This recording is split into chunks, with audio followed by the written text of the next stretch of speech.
I'm Marc Dresner, and this is Research TV, delivering the insight scoop from research leaders and experts. Joining me today is Christopher Frank. He is the Vice President of Business to Business and Communications Research at American Express. Christopher, thank you for joining us today. Good to see you, Mark. Thank you for having me. Great to have you. You spent quite a bit of time at Microsoft prior to Amex. What did you take away from that experience that you're now deploying at Amex? Right. Yeah, so I spent over 10 years at Microsoft. When I started there, we were 8 researchers on the team. And when I left 10 years later, we were over 103.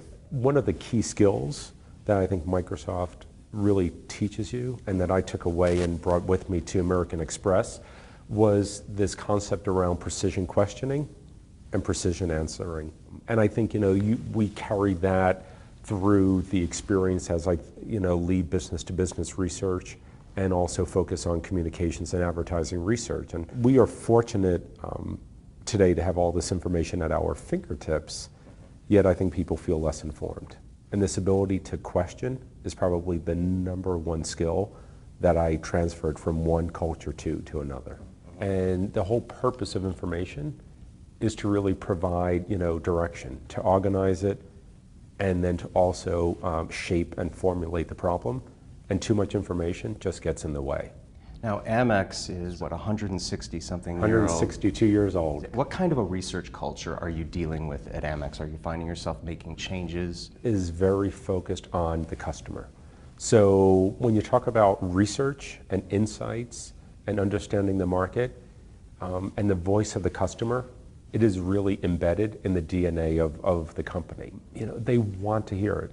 And there's that appetite to understand the voice of the customer. And I would say that is really unique and special to the culture. You have research partners. What distinguishes one from the other? What do you look for? Everyone runs pretty lean these days. I just think that's the nature of business. And I think partners is exactly the right term. Because when I think around a partner, they are making me smarter. I want to work with someone that sits across from the table, that challenges my thinking, stretches my thoughts, and really truly we come together to understand and solve the issue at hand. So the second thing is when I'm trying to say put an RFP out there, some research partners will come back and say, great, we understand the RFP is very clear. We'll deliver, your proposal to you and when you need it. Others have come back to me and say, what? Have you thought about X, Y, and Z? Or can we reframe the problem? Or can we change the context of this? Because it may actually change our research design, our techniques. And immediately that tells me they are vested in my project and program, and that's someone that I would like to work with further. Do you tend to work with companies that have a lot of experience working in financial services, or do you look for companies perhaps that are entirely different categories or category agnostic? So it really depends on the topic.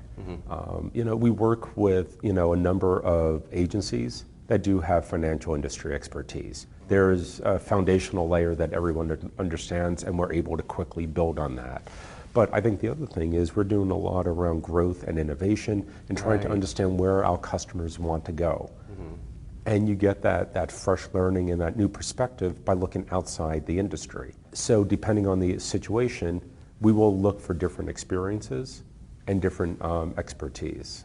What is your take on the state of the research industry from a technological perspective? Are we keeping up with a rapidly changing consumer? What is happening right now in marketing is companies and brands, look to either be part of the dialogue that is happening or ignite the dialogue, but they no longer can control it. And this is where you have the advent of social and digital and mobile. The customers are moving very fast, and it's the old adage of faster, better, cheaper. Market researchers are very grounded in the science, and rightly so.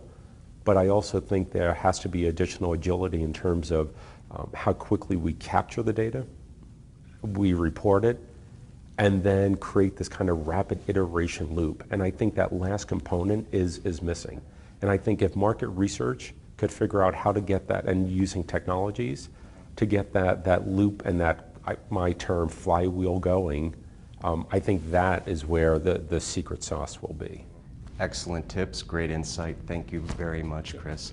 On that note, we'll conclude this episode of Research TV. By the way, stay tuned because we're going to be expounding on some of the things that Chris brought up here. We will be talking about his new book with his co-author shortly. Thanks.